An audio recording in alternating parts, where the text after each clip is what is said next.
नमस्कार। आज एकादशी बग्वाल एकादश या हरिबोधिनी बग्वाल के पावन पर्व पर 12 नवंबर की प्रातः आपको हार्दिक अभिनंदन, हार्दिक बधाई और लाख लाख शुभकामनाएं। आज पूरे उत्तराखंड में और देश में एक हरिबोधिनी एकादशी बग्वाल जो चलती है उसकी हार्दिक शुभकामनाएं। पूरे उत्तराखंड में ये मनाया जा रहा है। कल प्रधानमंत्री ने यहाँ अपने करीबी सांसद अनिल बलूनी के यहाँ आवास पर एक कार्यक्रम का आयोजन किया। प्रधानमंत्री ने अनिल बलूनी के कार्यक्रम एकादश बग्वाल एक कार्यक्रम है। इसमें रामदेव से लेकर बागेश्वर महाराज से लेकर कई संत भी उपस्थित थे। भले ही दिल्ली में उत्तराखंड के हर 7वां 8वां आदमी उत्तराखंडी है, परंतु जनप्रतिनिधि होने के बावजूद उन्होंने एकादश की बग्वाल बहुत सूक्ष्म रूप से अपने आवास पे माना। एकादश की बग्वाल में आम जनता का या अपने करीबियों को तक नहीं बोला, पर इसकी शुभकामनाएं प्रधानमंत्री ने आज सुबह मैंने ट्विटर पर देखा तो शुभकामनाएं। तो एकादशी की बग्वाल जो गांव में हम बच्चे में रैलो भैलो बग्वाल के 11 दिन बाद खेलते थे, रैलो भैलो की बात खेलते। उसके बाद हम देश की राजधानी दिल्ली में आए तो यहाँ सुना एकादश, क्योंकि उत्तराखंड के कुछ क्षेत्रों में इसे हर कुछ मीलों पे बोली भाषा में थोड़ा पर्याय बदल जाता है नाम स्वरूप एकादश की बग्वाल के नाम से। हमारे यहाँ नारायणगढ़ क्षेत्र में बद्री केदार क्षेत्र में इसे एकादशी की बग्वाल कहते थे। उसकी हार्दिक शुभकामनाएं और इस अवसर पर सबको की मंगलमय की कामना करते हुए एक मुख्य संदेश देना चाहता हूँ। मुख्य संदेश ये है कि देश की एकता, अखंडता और विकास के लिए, लोकतंत्र की मजबूती के लिए जो आजकल एक बहुत ज़बरदस्त संदेश चल रहा है, वैसे ये कहते हैं जाकी रही भावना जैसी प्रभु मुरादे, उसमें ये है बटेंगे तो कटेंगे। यूनिटी इज स्ट्रेंथ, ये अनादिकाल। परंतु बहुत विवाद हो गया कि इस प्रकार के शब्दों का प्रयोग क्यों कर रहे हैं। अरे ये शब्द नहीं, ये चेतावनी है देश को। भले ही कांग्रेस के अध्यक्ष मल्लिकार्जुन खड़गे कह रहे हैं कि गेरुआ वस्त्रधारी व्यक्ति को इस प्रकार की बात नहीं बोलनी चाहिए। अरे क्यों नहीं बोलनी चाहिए? भारत के कितने टुकड़े कर दिए आप लोगों ने अपने निहित स्वार्थ के लिए। आप लोगों के मतलब कांग्रेस से नहीं है, आप लोगों का मतलब यह राजनीति से है, देश के अग्रणी लोगों से है। यह देश में वर्तमान स्थिति पे है। कितने टुकड़े अफगानिस्तान से लेकर कहां तक टूट चुका है। बांग्लादेश बना, पाकिस्तान बना, ये कितने खंड खंड करती है और उसके बाद भी नहीं संभले। जिस समय 1947 में भारत का विभाजन हुआ, 20 लाख से अधिक भारतीय निर्ममता से काटे गए, बांटे गए, मारे गए, लूटे गए, पिटे गए। फिर भी आप कह रहे हैं ऐसे मत को। कब कहेंगे? जब मिट जाएंगे। आप कहेंगे मिटेंगे नहीं। अरे फारस में देखिए, जिसे आज ईरान कहते हैं, वहां के लोग मिल गए मूल। तिब्बत के लोग उड़ जड़ गए। तिब्बत में लोग उदासीन रहे, एकजुट नहीं रहे, अपने सुरक्षा के प्रति समर्पित रहे। चीन ने चपट कर दिया। संसार में जो महाशक्तियां हैं आज मैं कल सुन रहा था कि एक बहुत भारत के समर्पित रा के पूर्व कर्मी ने सुना उनका वीडियो कि 60 से अधिक देशों में अमेरिका ने तख्ता पलट की, भारत भी इस क्रम में लगा हुआ, जहां तक जिसकी चलती है संसार में इसी ढंग का काम हो रहा है। तो इसलिए जिसमें संसार में ये कहा गया है कि यूनिटी इज स्ट्रेंथ, तो उस चीज को समझना चाहिए, उसकी हकीकत को समझना चाहिए। अगर हम एकजुट रहेंगे लोकतंत्र के लिए तो लोकतंत्र बचा रहेगा, नहीं तो टुकड़ों में ये राजनीतिक दल भाजपा, कांग्रेस, सपा, बसपा ये प्रलोभन देंगे आप कि बस फ्री, बिजली फ्री, ये फ्री, और तुम्हारे मूल जो संसाधन है उसको रोन देंगे, जो आवश्यकताएं हैं रोजगार को बंदर बांट कर देंगे, जिस ढंग से उत्तराखंड में हो रहा है। उत्तराखंड बर्बाद क्यों हुआ है? एकजुट रहे तो हमने राम मुलायम जैसे तानाशाही सरकारें, अमानवीय सरकारों को झुकाने का काम किया। हमने अपना स्वाभिमान, अपने अस्तित्व, अपनी पहचान को आकर और बिखर गए स्वार्थों में, बीजेपी, कांग्रेस और इनमें, तो आज हम कहीं नहीं हैं। दामपंथी, वामपंथी, पता नहीं कितने पंथ में हम चले गए। भारत की संस्कृति को भुलाकर हम तथा कथित अहिंसावादी, तथा कथित वो करके न इधर के रे आदि छोड़ सारी पे धावे, आदि पाव मिले न पूरी पावे, इस प्रकार की ये जो प्रवृत्ति है इसमें हमें एकजुट होना होगा। अगर उत्तराखंडी बढ़ते नहीं तो कोई मजाल नहीं कि उत्तराखंड में एम्स, ऋषिकेश में एम्स की भर्ती में किसी दूसरे प्रदेश के 700 के 700 लड़के होते। अगर उत्तराखंडी एकजुट रहते, उत्तराखंड आंदोलन की तरह अपनी एकजुटता दिखाते, तो कोई मजाल नहीं कि जो अभी डाक विभाग में दूसरे प्रदेशों के लोगों को यहाँ वो कर दिया। दूसरे प्रदेशों में भी उतना होना चाहिए, पर जितना आटे में नमक होना चाहिए, नमक में आटा नहीं होना चाहिए। जो जायज है वहां पे चिट्ठी बांटने के लिए हरियाणा और वहां से लाओगे आप, स्थानीय लोगों को रोजगार क्यों नहीं दोगे?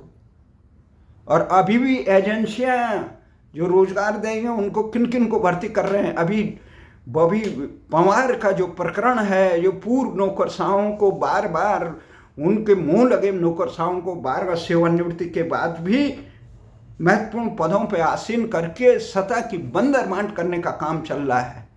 जो आवाज उठाए भ्रष्टाचार के खिलाफ, उसके खिलाफ मामले दर्ज हो रहे हैं। जिस प्रकार से बागवानी के सचिव का बचाने के लिए सर्वोच्च न्यायालय में चले गए थे उत्तराखंड सरकार, डपट पड़ी। तो इसलिए एकादशी की बगवाल आज हम मना रहे हैं।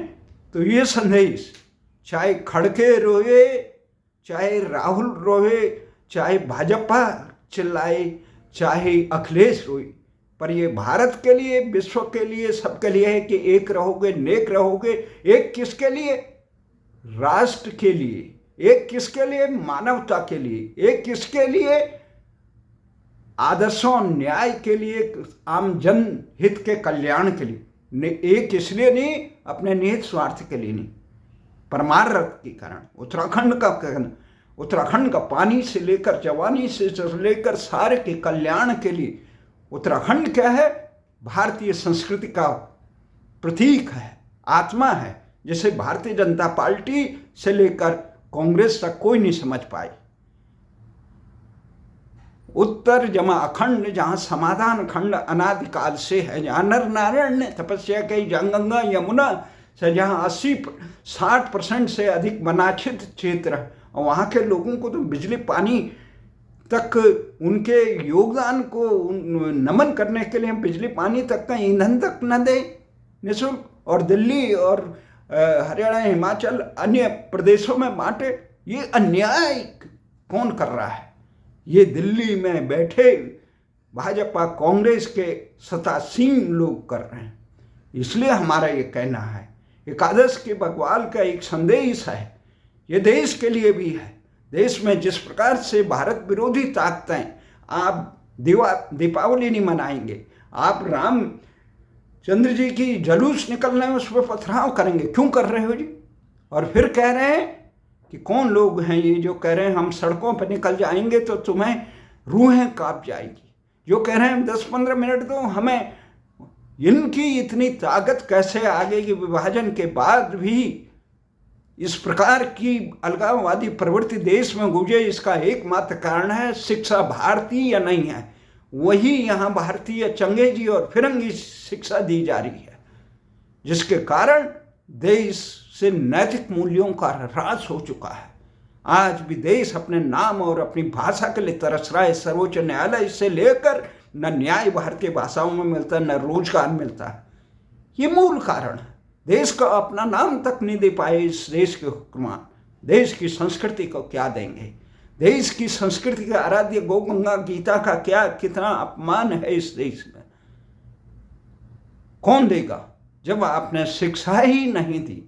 चंगेजी शिक्षा और फिरंगी शिक्षा जो देश को लूटने, खसोटने के और बांटने के लिए दी थी। तो इसलिए हम ये कह रहे हैं, देश में कोई भी जाति, धर्म, मजहब, संप्रदाय, क्षेत्र, नस्ल का हो, उससे कोई भेदभाव नहीं होना चाहिए। सबको शिक्षा, चिकित्सा, भारतीयकरण होना चाहिए।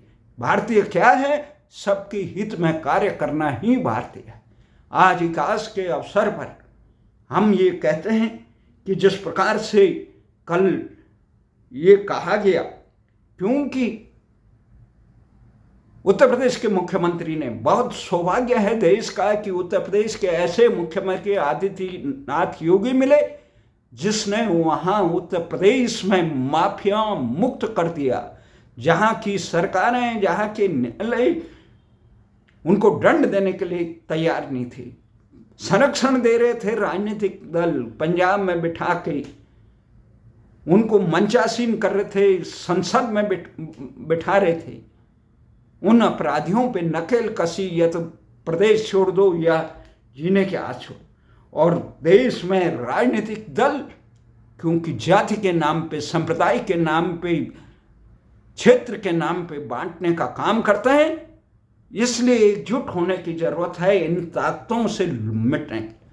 जब पूरा देश में तुम 77 साल से देश को एक भारतीय नागरिक के रूप में स्वीकारने, किसी को जाति के नाम पे बांटते हो, किसी को क्षेत्र के नाम पे बांटते हो, हारे हुए को पदासीन करते हो, काम करने वालों को अपने निहित स्वार्थ के लिए बेमतलब में रेवड़ियां बांट रहे हैं। ये रेवड़ियां इनकी निजी संपत्ति से वसूल की जानी चाहिए थी, ये अपने निहित स्वार्थ के लिए कर रहे हैं, देश की जनता को निकम्मा बना रहे हैं।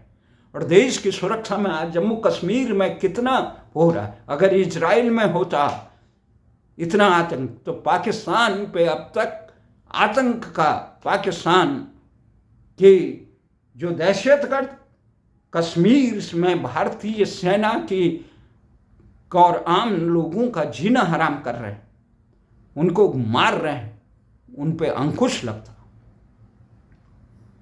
इजराइल, यहां तो कितने सैनिक मारे जाएं, क्या करें, ये राजनेता क्रिकेट खेल रहे हैं पाकिस्तान के साथ। बांग्लादेश में कितने भारतीयों के, भारतीय संस्कृति को मानने वालों को रोन दिया है। सरकार उप न करे, और उप किसने किया है? अमेरिका के राष्ट्रपति डोनाल्ड ट्रंप ने, जहां जिसके पूर्व वर्तमान जो सरकार है जो बाइडेन की, उसने बांग्लादेश में लोकतंत्र से चुनी हुई सरकार को अपदस्थ करके वहाँ पे कट्टरपंथियों को बिठा दिया, और वहाँ पे उन्होंने जो जुल्म किए हिंदुओं के साथ, अल्पसंख्यकों के साथ, ईसाइयों के साथ, बौद्धों के साथ, उसके खिलाफ कौन बोला? भारत को लेना चाहिए था एक्शन, अपनी सेना को भेज के तुरंत ऐसी ताकतों को सर उठाने का मौका नहीं देना चाहिए। पर तमाशबीन बने रहे। अपने बोले कौन, अमेरिका के वर्तमान जो नवनिर्वाचित राष्ट्रपति डोनाल्ड ट्रंप, जिन्होंने कहा कि बांग्लादेश में हिंदुओं और ईसाइयों सहित अल्पसंख्यकों पे अत्याचार के, अगर मेरी सरकार रहती है तो संसार में ऐसा अत्याचार नहीं होता। ऐसी हिम्मत दिखाई और फिर कह रहे हैं कि बटेंगे कटेंगे क्यों? अरे कितने कट गए? 20 लाख से ज्यादा भारतीय विभाजन के समय कटे, क्या दोष था? उसके बाद बांग्लादेश बना तो वहां पे 32 लाख बंगाली मुस्लिमों और हिंदुओं को निर्ममता से किसने काटा? पाकिस्तान वालों ने काटा, पाकिस्तानी सेना ने काटा। और अभी भी ये दंगे संसद से लेकर पुलवामा से लेकर कश्मीर तक ये हो रहे हैं। ये किसने किया? बंबई, ये पाकिस्तान के गुर्गों ने किया या विदेशी ताकतों ने करवाया? भारत तो केवल भारतीय हुक्मरान केवल क्रिकेट खेलते रहेंगे और कहेंगे ये मत कहो बटेंगे तो कटेंगे। अरे ये सनातन है, यूनिटी इज स्ट्रेंथ, बचपन से पढ़ाया गया हमें, डिवाइड फॉल। तो ये चीजें बचपन में कहीं इस प्रकार की यूनिटी इज स्ट्रेंथ पर कौन समझाए? United we stand, divided we fall. ये संसार में कितने सही ढंग से समझाया गया था, पढ़ाया गया था, परंतु कह रहे हैं ये मत कहो, हमें जातिवाद करने दो, टिकट में हम बांटेंगे। सबसे पहले इन राजनीतिक दलों पर चुनाव आयोग ने प्रतिबंध लगने, जाति के नाम पे, क्षेत्र के नाम पे कोई इस प्रकार की कृत्य न करे जो देश के साथ अन्याय हो, देश के संविधान के साथ अन्याय हो। ये अल्पसंख्यक, ये बहुसंख्यक तुमने तो बांट दिए आम नागरिकों को, भारतीय कहाँ मना रहे हो? और फिर कह रहे हो ये मत कहो कि बटेंगे तो कटेंगे। क्या किया आप लोगों ने? जब पाकिस्तान बनते समय 20 लाख भारतीय कटे, इन दंगों में काटे गए भारतीय, चाहे हिंदू कटे या मुसलमान कटे। अन्याय किसी के साथ नहीं होना चाहिए, सब भारतीय हैं इस देश में जो पैदा हो गया, धर्म के आधार पर किसी को पर जियो और जीने दो। अपने धार्मिक त्योहारों को अगर शांतिपूर्ण, ये नहीं यहाँ के राजनीतिकों की तरह दिवाली पे प्रदूषण का नाम कह के पटाखों पे प्रतिबंध लगाते हैं और भ्रष्टाचार में जेल में जाने पे, छूटने पे पटाखा फोड़ते हैं, और एक अन्य धर्मों के त्योहारों पे निर्दोष पशुओं की, लाखों पशुओं की हत्या हो जाए। न्यायपालिका बोलती है इसके प्रदूषण, जल प्रदूषण का कितना अंतर होता है, चीखें कितनी निकलती है, उस पर न न्यायपालिका बोलता है न ये बेशर्म राजनीतिक दल बोलता। दया धर्म का मूल है, जहां मूल में दया ही न हो वहां धर्म नहीं, वो अधर्म हो जाता है। फिर कहते हैं आप ये भी मत कहो कि बटेंगे तो कटेंगे। अरे कटवा दिया आपने। और ये देखिए महाशय जी, महाराष्ट्र के चुनाव में मदरसों के शिक्षकों को भी और खुलेआम दे रहे। आप क्या कर रहे हैं? आप गोहत्या पे प्रतिबंध नहीं लगा पाए, उसके तस्करों को मृत्युदंड का नहीं कर पाए, और जो गोरक्षक अपनी जान पे खेल के पुलिस प्रशासन और तस्करों की गठजोड़ को बेनकाब करते हैं, उन पे फर्जी मुकदमे दर्ज करते हैं। इस देश की संस्कृति को बचाने के लिए आपने काम। तो एकादश की भगवाल के दिन एक ही संदेश है कि अगर एकजुट हम रहते तो अंकिता भंडारी जैसा प्रकरण नहीं रहता। अगर एकजुट हम रहते तो गैरसैंण राजधानी बनती। अगर एकजुट हम रहते तो भू कानून और मूल निवास 1952 के हिसाब से हिमालयी राज्यों के हिसाब से बनता। पर हम स्वार्थ में पड़े। कोई बीजेपी वाला हो गया, कोई कांग्रेस वाला हो गया, कोई हिंदू हो गया, कोई मुस्लिम हो गया। उत्तराखंड में तो ऐसी स्थिति नहीं थी। ये जो विकास के पैसों की बंदर बांट के लिए नौकरशाही जो हमारे सेवक हैं, ये नेता नौकरशाही जनसेवक हैं, ये सेवक करने की जगह ये हमारे आका बन चुके हैं। इनको सर पे बिठाने वाले लोग निहित स्वार्थ के डूबे। आज वो जनता के जिनके दरबार में ये हाजिरी लगा के, जिनके दरबार में झोलियां फैला के ये इतने पदों पर बैठे हैं, वो अपने दायित्व का बोध नहीं है, अपने अस्तित्व का बोध नहीं है। और फिर कहेंगे कटेंगे बटेंगे क्या?